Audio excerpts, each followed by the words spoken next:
10 chances to win £500 to spend on your heart and home. Every RSA home insurance policy taken out in May and June through the Nottingham will be entered into the prize draw where 10 different people will win. Speak to your local branch or get an online instant quote now. For full terms and conditions, visit thenottingham.com. So I'm delighted to be able to welcome Jay Henderson to the Nottingham Panthers Audio Experience. So Jay, how are you? I'm doing very well. Thanks so much for having me on. I appreciate it. Can you believe it? Like, we're a couple of weeks removed from the 11-year anniversary of you signing in Nottingham.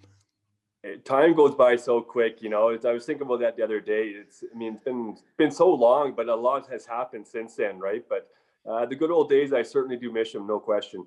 And how did you end up coming to Nottingham? What was the process for that? Because obviously you joined mid-season. You joined in January.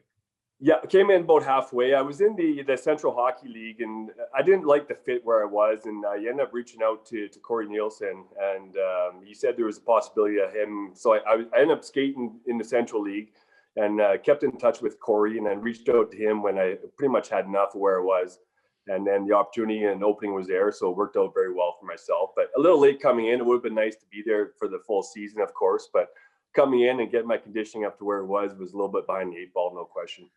Now, Cory is from the day dot of doing this show, Cory Nielsen has become quite the character on here.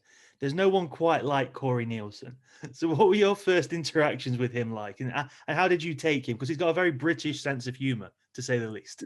He did, very similar to mine. So, you know, we got along very well. I like that sense of humor and sarcastic, right? And that's the way I am. So we got along really well, and I enjoyed his humor, no question. And when you come into Nottingham, obviously Cory sold you on the aspects of it, the arena and the city and things. How did you find the arena when you first got here?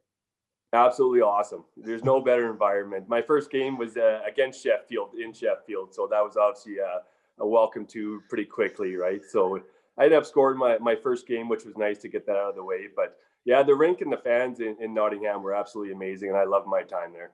And like I say, your first game's against Sheffield. There's no greater welcome to the Elite League than that. What were you told going into that game?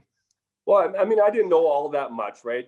I played with Mann and Sean McAslan prior to that, so I had a little bit of what to expect. But, you know, not being familiar with English hockey, I didn't really know what to expect. But to me, it was a good, warm, welcoming to play against, you know, your biggest rivalry, and to get that off to the ground running. To me, that was a perfect start. And obviously, when you grow up in North America, you're conditioned to focus on playoffs. But when you come to the Elite League, the league trophy is the main title. And when you came here, it wasn't within reach. It was still a possibility. Is that a hard thing to get your mind around? Like the focus is the league and rather than the playoffs. It's a different mindset, no question. I mean, we've been ingrained and trained our whole lives to get to playoffs, and then once you're in playoffs, you never know what's going to happen, right? You try and set yourself up for home ice advantage and such. But to me, with the league, I mean, it makes every game valuable, and not to say that a season goes on and it gets a little boring and stale after a while, but to me, when you have every game and every point is important, it makes it a fun season and a little bit different mindset, of course, but it took a little while to adjust, no question. One of the things a lot of people struggle with is say you play Sheffield on Saturday night, then you have to go to Edinburgh on the Sunday. That seems to be the tricky part of it. Yeah, and I mean, I was used to that too. Playing in the American Hockey League, we would play 3 games in 3 nights in a weekend. Pretty much 2.5 days, you'd have 3 games, right? So I was used to that. We spent a lot of time on the bus and playing junior hockey. We spent a lot of time on the bus and, you know, playing and coming off the bus. So you're used to that. We've been ingrained since we're little to get used to that. So it's not ideal, but so obviously you mentioned before that you knew Mann and Sean McAslan. Did having those guys in the dressing room help you settle quicker? It made me feel more comfortable. Obviously, you know, knowing some guys and knowing what to expect with the league. That was my biggest thing, not being familiar with the type of hockey. And obviously I knew the type of players they were. So I knew what to expect, and, you know, I could gauge where their numbers and how their production was and what I could somewhat expect out of myself. So it did make the transition a little bit easier, no question. And you've played in the NHL, you've played at the highest level possible. Have you ever seen a player with as much natural ability as Jade Galbraith? I mean, that's tough. His individual skill was, I mean, I agree. I don't know who you could put that up against, right? So his hockey IQ and his skill development was amazing, and one of the most skilled players I've ever seen. And he put up some great numbers and had a lot of success because of that. He's been on here and he said he wished he'd taken hockey more seriously. He knows he very much knew what his limitations were. Yeah, I'm sure if you could go back, you'd probably change a few things, but he had a great career and he was fun to watch. I mean, his skill level and to be able to be with him on the power play and watch what he can do with the puck was pretty special. I can't imagine how exciting it must be to see him get a breakaway or a penalty shot from sitting on the bench. It's pretty much guaranteed, right? And that's where you just give him the opportunity and it was safe. So yeah, it was nice to have that offensive talent on your team. You know, if you're down a goal or you need to get up a few, he was always there and he was pretty, he was reliable for the most part in getting points for us, and our power play and stuff was incredible with him on there. I think you played in Europe before as well. So did you prefer the big ice pad or did you miss the narrow ice pads of North America? A little bit of both. I mean, I came from North America where you're playing that third, fourth line role and you're fighting quite a bit and smaller ice surface. So it was my role in North America was a lot different than what it was in Europe.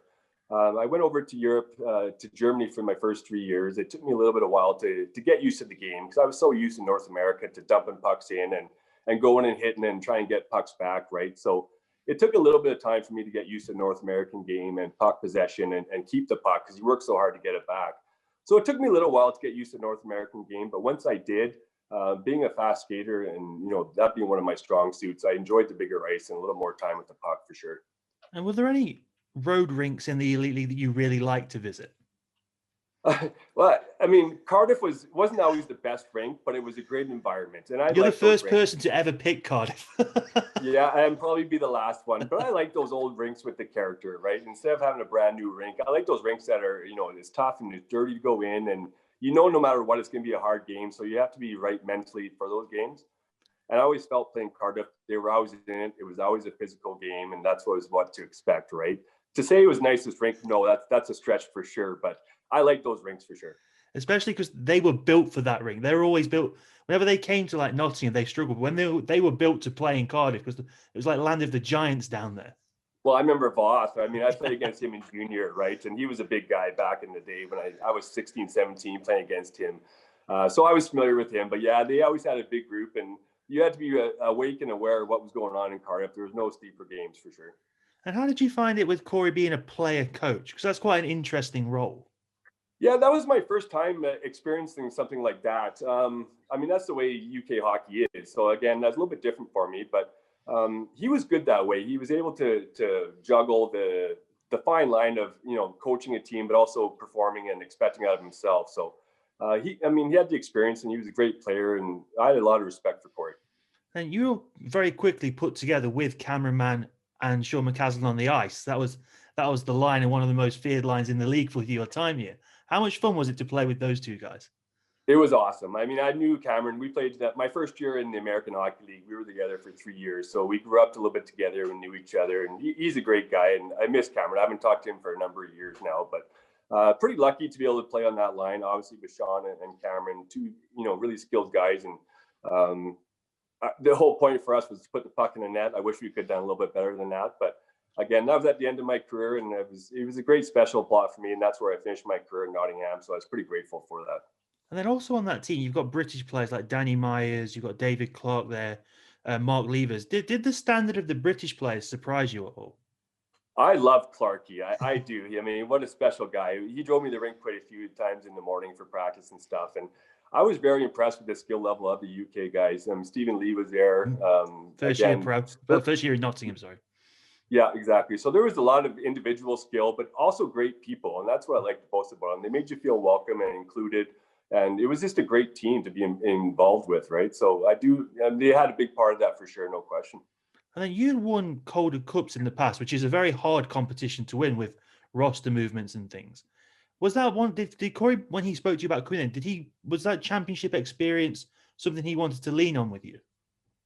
He never made it known, but I think anytime a coach brings someone in with championship history, they're looking for a little, you hope, leadership anyways, right? If you won championships, you learn to take what it takes to win and stuff like that, right? So I think in the back of Corey's mind, he knew what he was getting as far as having a proven leader and someone who's won at a higher level. So I think anytime you can bring players like that into your lineup, no matter what level of hockey it is, it's going to help for sure. And then when you come in January, Like you're thrown right into the grind of everything. Do you get much time to settle down and enjoy the city and get to explore, sort of thing? Not too much. I came in there right away and it was guns a-blazing. And, I went to go right to the rink. Bruce Richardson was there and Corey. So I met with them quickly and basically just kind of filled me in on what to expect. And then I think the following day we had a game and we were off to Sheffield. So it was, quick, warm welcoming. But again, it's better than sitting around thinking about it for too long too. And I mentioned, have you played with anyone as skillful as Jade Galbraith? Have you ever met anyone as intense as Bruce Richardson? No, I played hockey against Bruce in the American Hockey League. And the reason he had a lot of success was because of the intensity he brings, and to be able to play with someone like that. And I think he would have been good for some of those other players too, that, if you can play as many games as possible at that high level of intensity, you're going to be better off. Much better to have him as a teammate than an opponent then. No question. Anytime. Yeah. No, I take 15 Bruces on my team before playing against any of them for sure. And then whilst all this is going off, you've also got the Challenge Cup is happening as well. So you come in and it's literally fighting fires on all three fronts. Like, was it a case of it's just one game at a time, or was it easy to differentiate between competitions, sort of thing? I always like to task it as one game at a time. I never like to look too far ahead. I mean, obviously throughout a season, sometimes the season can drag out. And that's part of the reason I liked the English hockey was, you play for your title and then you play for your tournament and then there's a Challenge Cup. So it wasn't like you're building up. Every game was important. And I liked that because you had to be aware and you had to be awake and make sure you're ready to go because every point was important. And the schedule is kind of interesting in the UK because you get a lot of time off in the week where it's just training and then it's 2 games at a weekend. Yeah, and I was used to that too. Playing in the American Hockey League, especially on the East Coast, we would play, like I said earlier, 3 games in basically 2.5 days. So you get used to that. You have all week to do your practice and recovery and train. And then your weekend, you build that up and you play your games and you try and get your 2 wins if you can, right? So I was used to that, and we played a lot of hockey like that way. So it wasn't anything different for me. Then treating games as one game at a time gets a bit more tricky when you start to factor in aggregate score into things. How was that for you? Again, that was different. That goes back to minor hockey, right? Where your goal scored for and against. But again, that's important too, because even if you had a stinker game, that, okay, so we need 4 goals in this next game. So we got to get our power play going and blah, blah, blah.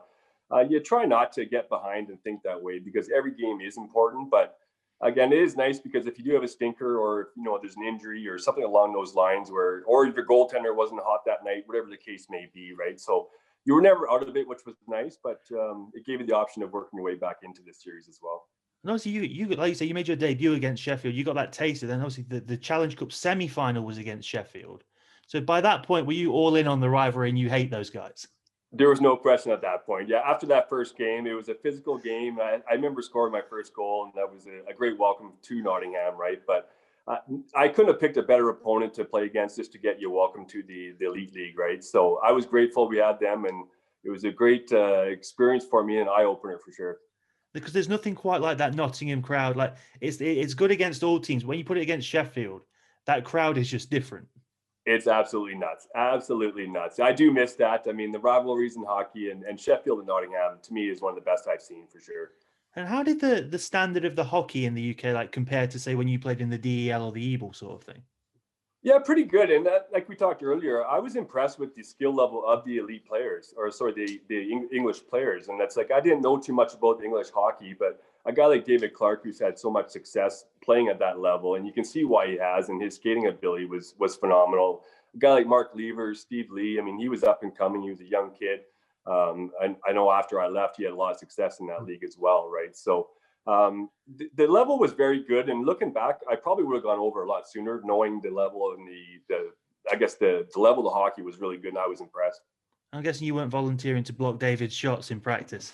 No, I had my water bottle going. Are you kidding me? Yeah, his one-timer was incredible, and his speed. He was a very well-rounded player, no question. Then how much fun was that Challenge Cup final in Nottingham? Because obviously you get the second leg at home, which makes it a bit more special. That must have been a pretty cool experience.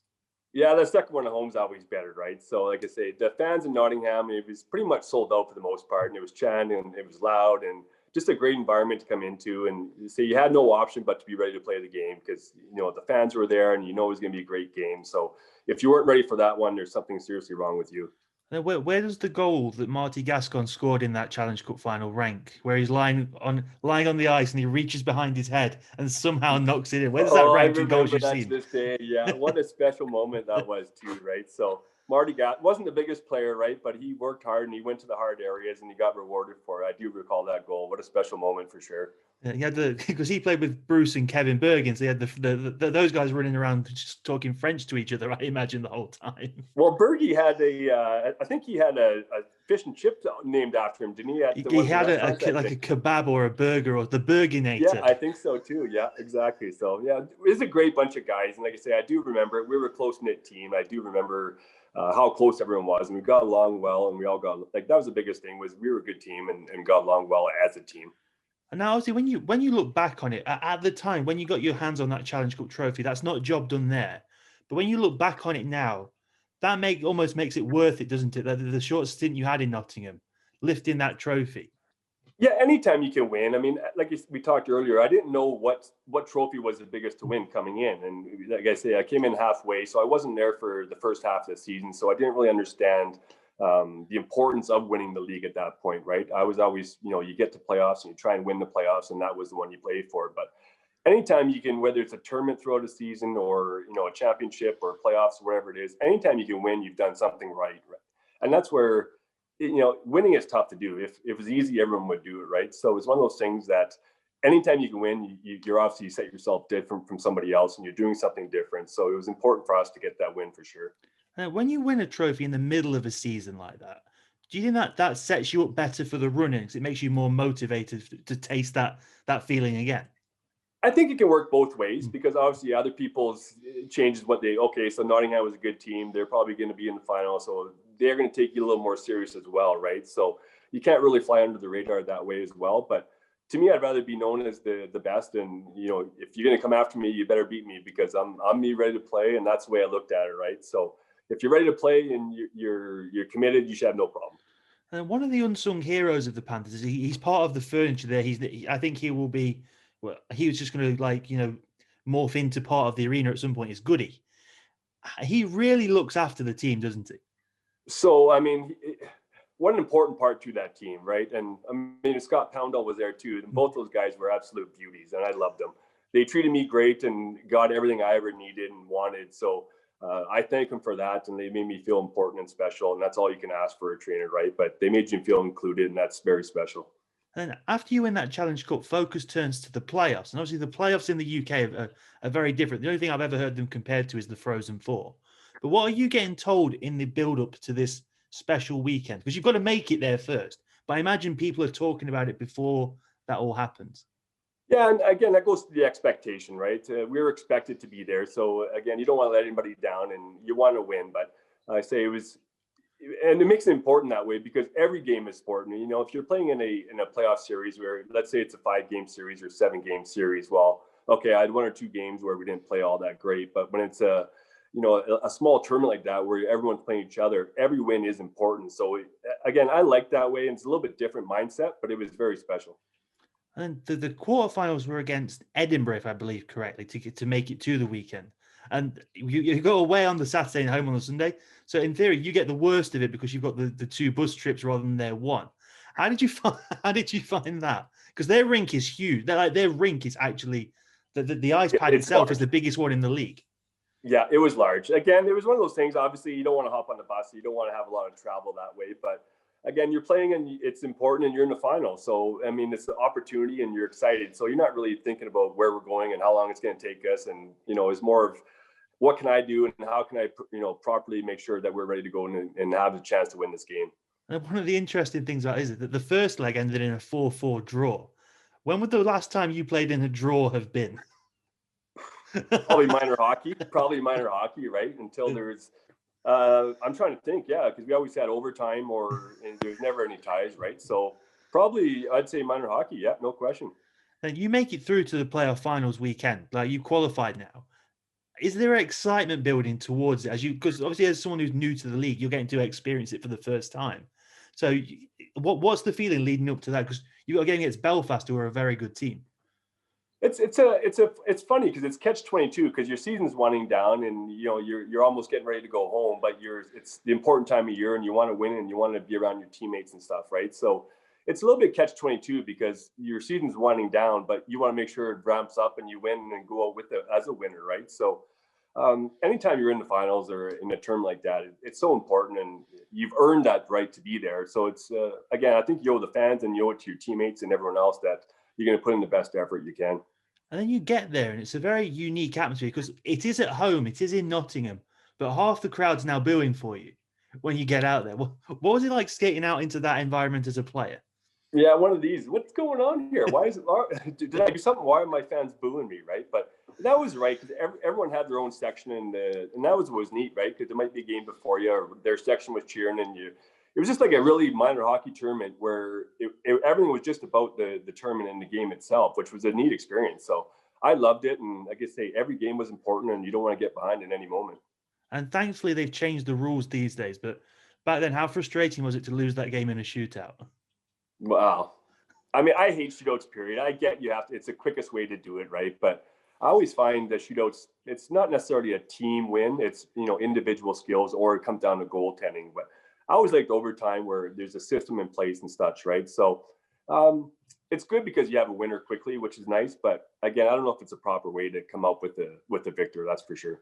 So when that happens, do you stay and watch the final or do you just stay away from the arena the next day? You want to know, right? But you're a little bit pissed off too because you want to be there and that stuff too. But you are curious, right? So as a hockey fan, you watch, but as a team and as a player, you're a little bit disappointed for sure. And obviously, the short stint you had at that point in the UK made an impact on you because you did sign to come back the next season. It just didn't work out, sort of thing. Yeah, but when I got to Nottingham through the first season, I wasn't in my best shape. I was playing in the Central League. I was late getting there, so I wasn't exactly where I wanted to be. So after that season in Nottingham, I went back and started working out really hard. I ended up perforating a disc in my neck. Ooh. And I was in great shape up till that point. And then I remember I couldn't even hold a can of Coke, and I went to camp and to Nottingham, and I couldn't even hold my stick. So it was really I was upset. I really was. I was excited to come in and have right from day one and have a clean start and be in shape. So I was upset that way. And I came to camp and I remember talking to Corey. I said, Corey, I can't even hold my stick. Like I perforated a disc in my neck, and I was hoping it wouldn't be that long, but it took a lot longer to recover. So that was basically the last time I played hockey, really. So it was unfortunate, but again, when you're old and injuries happen, that's what goes with the territory, right? So So when you look back at your short stint in the UK, is it an experience you're glad you had then? I am, yeah. I don't take every place I went to. I got to live in different countries and experience different people and different cultures. So I feel very fortunate and very blessed to be able to live in different countries and play great hockey and do something I love. It's like I say, it's tough in real life because you have the opportunity to do something you love your whole life and get paid well for it, and then all of a sudden it's gone, right? And that's where it's tough because a lot of people work their whole life to get to their dream job, where it's opposite because they're given in hockey, it's given to you at this age. And, by the time you're 35, it's for the most part taken away. Right. So it's a little bit tough to deal with that way. But again, every experience I had, every country I had, I wouldn't trade it for the world. And which aspect of the game is it, would you say, that you missed the most now that you're out of it?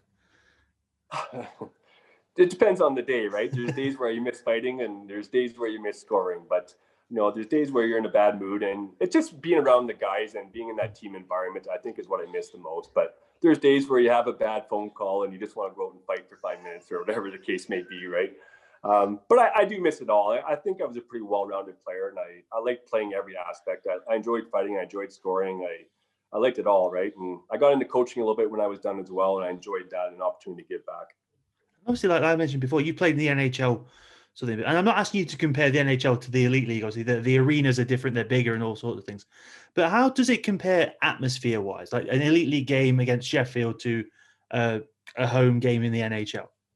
Yeah, I mean, obviously, it's a little bit different than you have 20,000 fans, right? But it's the same environment, the drums and the people beating, and it's jumping and stomping, the noise, the environment. And that's all you can ask for as a player, is just to, especially at home, that's the best way. You can have a home environment. It's awkward to go into as a visiting team, right? So I loved my time in Nottingham, and the fans were fantastic. They treated me great, and it was a great experience. And obviously with guys like you and Cameron Mann on that team, like that was the start of when the Elite League really started to turn the corner, and the league improved year on year on year. Did you feel that when you got there, like you could tell that something was starting to happen with British hockey? Yeah, I do. And I think that's where, with Cameron Mann there and him kind of helped me. I spoke to Cameron throughout that year and he kept the groundwork going, right? So I knew when I got there and Cameron was there already and Sean McAslan, those guys had some success prior to me getting there. So I, for the most part, knew where I would fit in as far as production wise and what to expect out of myself, right? But when we put that line together and playing with Cameron and I would have liked to gone back for another year just to be 100% healthy and to see what we really could have done at a 100% health rate, right? So a little bit disappointed I didn't get the opportunity to come back, but also I was glad and was fortunate to be able to play in that league for sure. It's a unique league as well, isn't it? Because you're playing on a European ice pad, but it's a North American style game. So it's an interesting blend of skills that you need to succeed in the Elite League. I think so. And like I say, going against Sheffield, I remember it's like you had to score that first game, but then, if someone wants to fight, you better be ready to fight, right? So I like the North American game. I missed that North American game before going over Germany. Like I say, I was playing third or fourth line, going out and fighting every couple of games. And I enjoyed that. It's, you can change the outcomes of game that way. And I did miss that. And that's what I liked about England was, yes, it was North American, but there's still the bigger ice surface and lots of skating, but it was played the North American way. So I was familiar with that, and I was definitely very comfortable. And one of the other unique things about playing in the Elite is when you go to play in Edinburgh on a Wednesday night, you still have about 200 Panthers fans come and follow you up there, which is very different from what I understand to how it is in North America.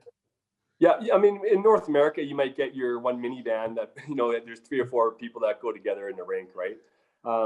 The following in England was fantastic. It didn't matter if we're at home or on the road. There was always visiting teams with fans there and vice versa where we're on the road. So you always had someone in your back corner that was worrying for you and looked out for you, right? And when you're going into Cardiff, you're going into Edinburgh, that you had some fans there and you better be ready to play. And when you look back at your time in the Elite League, is there any stories that you just look back on that just make you smile and make you laugh from something on ice or off ice? I don't know if I can repeat some of them. That's my biggest thing, right? That's the standard answer for some reason. I can't work out why. Yeah, some of the best times we can never talk about. That's just the way it is. And I'm just trying to think. Nothing I probably want to share too much with, but that's more than fair. Yeah, no, I do apologize, but yeah, I'll keep those ones to myself. So what is it that you're up to these days then? I'm working as an insurance agent now and a little bit of coaching as well. So I'm just, the real world has hit me and life is good and I can't complain. And does that coaching help you just stay connected to the game a little bit? Is that where you get the jonesing for that sort of thing? Yeah, it does. Like I say, I miss hockey and I don't play anymore, but it's nice to get out on the ice and pass along what I've learned. And, I think some of these young kids, I ended up coaching the Western Hockey League for 2 years. And what a great experience. I look back at it. I wish I could have gone back as a player and know what I know as a coach, but it could have installed that as a player just because the detail and what you learn that the details are so important as a coach, right? Whereas a player, you're just, okay, I need to get, skate down the wing as fast as I can and try and get my slap shot on net, whatever the case may be. But the details that, become very important as a coach, that's what I wish I could have gone back and installed those as a player. What's the biggest advice you would have given young Jay Henderson when he set out on his journey then? Just do what you love. And I think and it's not necessarily about hockey. I think that's about life. I love hockey. I feel very fortunate and blessed to be able to do that for a living. But to be able to do something you love, I miss that, right? And it's not like, I don't care if you want to be an actor, if you want to work at a grocery store, whatever the case may be. You should learn and love what you do. And if you don't, find something you do love because life is too short. And I feel fortunate to be able to play hockey and for as long as I did and have a career out of it. And now it's the real world, but I also was able to experience and live my dream. And when you set off on the journey, did you think it would take you where it did, to the NHL, to Germany, to Austria, to the UK? To be honest, no. I think in the back of your head, I'm going to be focused. I'm going to do what I have to do. I'm going to work out and blah, blah, blah. But in the big picture, to play in the National Hockey League, it's a small percentage. So the realistic chance of doing that, very, very limited. But as you played in the junior hockey, Western League, and then you get drafted, then the option becomes a little bit closer, right? So there's steps that you're rewarded with along the way that, okay, I'm not too far away, or I better work at this. But realistically, to think I was ever going to play in the National Hockey League, I wanted to. Whether I thought it was going to happen, not likely. And then when you get that, that call that you're gonna make your debut in the National Hockey League, what kind of emotions go through you at that stage? I didn't sleep much that night before, I tell you. I remember talking to my parents, and I was just like, I haven't slept, and luckily the adrenaline took over because it was fine, right? But it wasn't like it was a Sunday afternoon game at 2 in the afternoon that I'll wake up at 10 and go to the rink. I didn't get much sleep, and it was a dream come true for me, and I loved every moment of it, but I was nervous for sure. Is it one of those things where, do you remember your first shift or anything like that, or is it all just a blackout type of thing? I do. I remember it all. I remember the anthem, and I was just like, I want to get that first shift out of the way to get my nerves out of it, and that's more so what it was. And after that first shift, and you get your head out of the way or whatever it is, that you start to calm down and try and control your breathing a little bit. But yeah, I was definitely nervous, and it was a dream come true. Do you remember your first NHL goal then? I do. Yeah, it wasn't exactly a beautiful one. They never are they? It was a 3-on-2, and I dropped it to the trailer guy, and he shot and missed the net, and it rebounded off the end wall back out, and I just deflected off the goalie into the empty net. So, it wasn't how I would have drawn it up, but again, it worked out perfect. So they all look the same on the score sheet. Yeah, they don't ask how, they ask how many, right? Exactly. So have you still got that puck somewhere then? I do. Yeah, I got it. It's hanging up in one of my rooms here. So it's, I'll have that forever, and I'll pass it on down to my kids. So when obviously you've been on this journey in North America, when did you decide that you wanted to give Europe a try? Because that's a big step to make. Yeah, I played in the American Hockey League throughout the lockout year of 2004, 2005. So that was, I played with Patrice Bergeron that year in Providence, which was obviously fantastic for me, and play with a guy like that, it was pretty special to see him, and he was a young kid at that point. So the following year was when I was still waiting for a contract, and the phone rang, and it was two of the guys I played with the year before were in the DEL in Germany.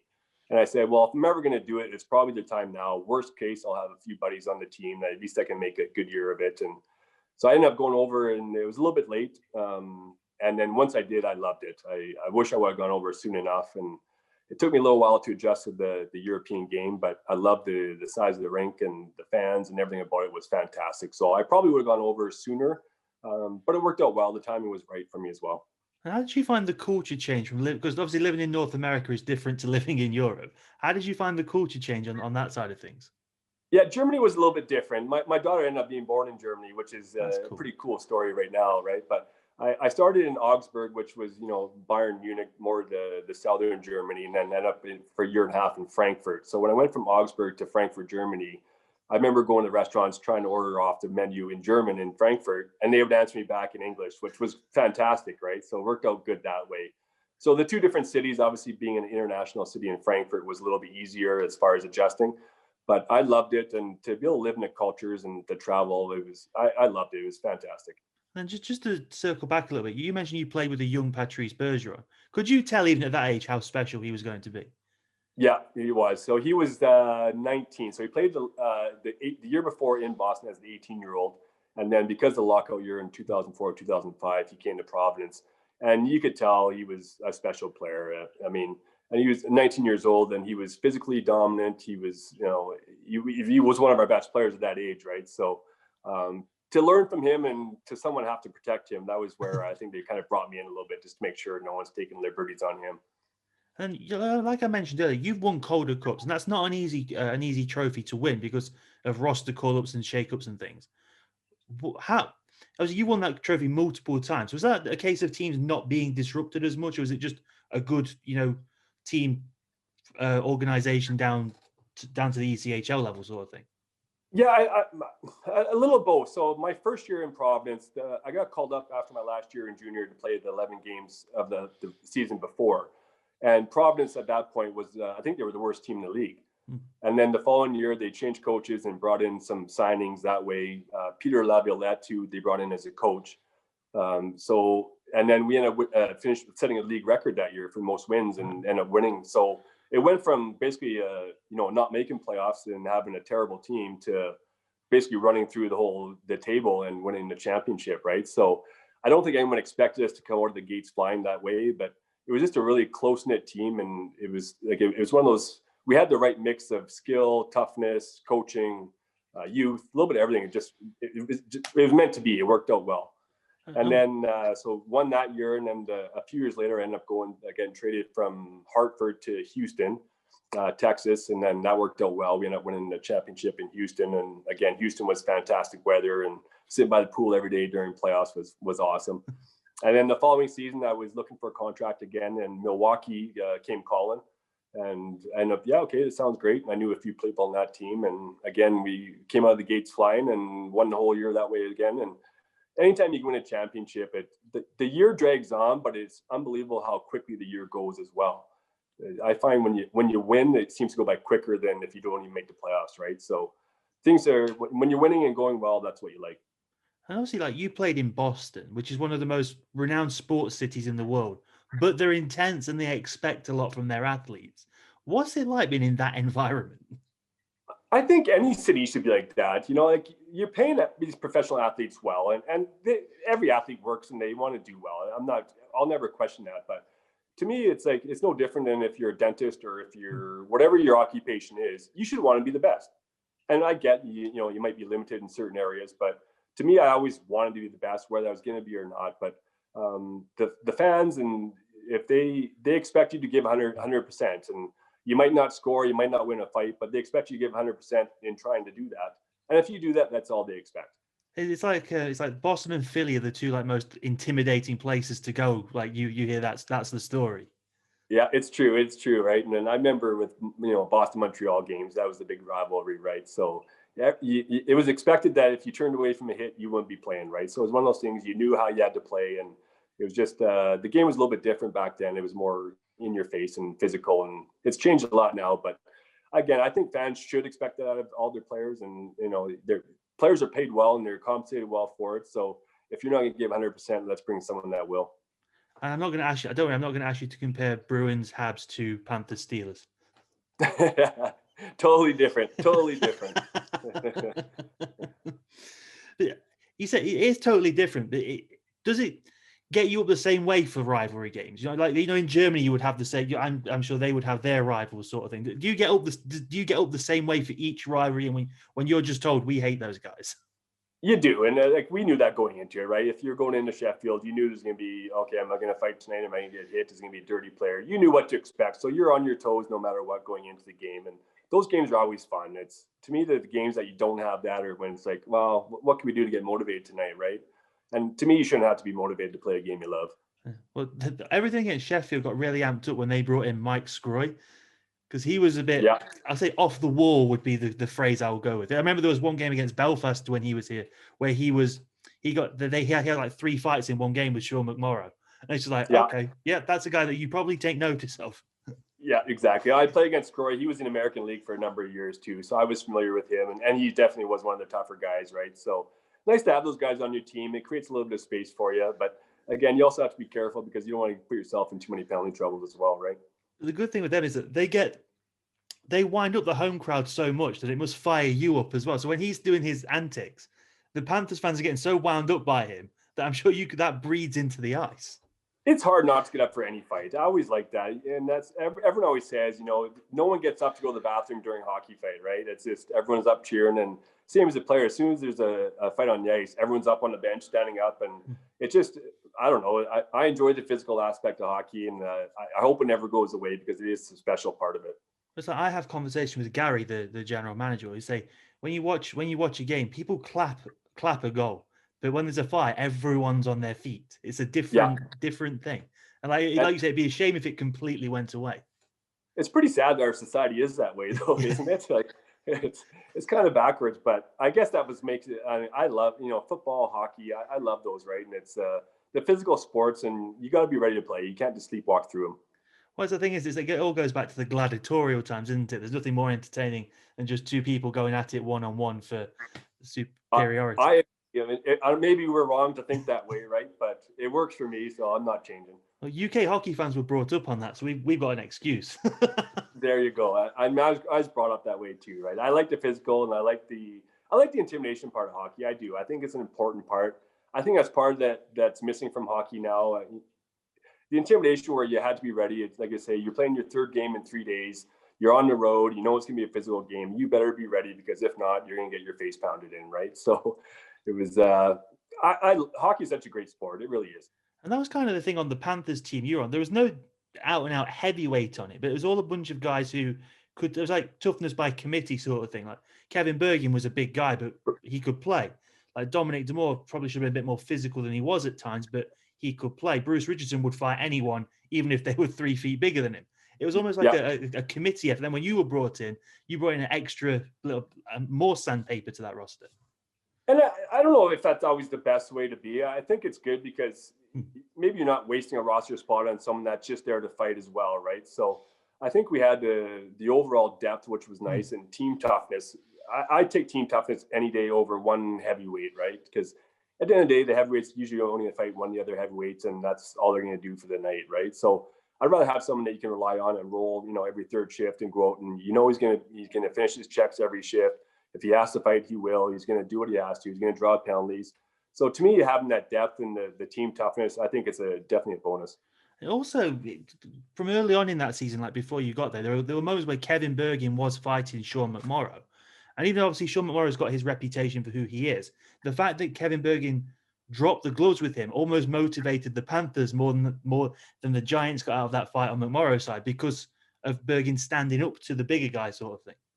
Yeah, it's like a bully basically, right? Standing up to the bully. But I guess you got to be careful that way too, because if you do too well in the fight, next game he's coming after you again, right? So it's one of those ones where, as a fighter, I always liked fighting the bigger guys because you had nothing to lose. You're expected to lose if you did, and if you won, well, good fight, right? So if you fight the little guys, I always thought like, well, you should have beat them and you lost, right? But at least if you fight the bigger guys and you come out ahead, and it's the way it should be.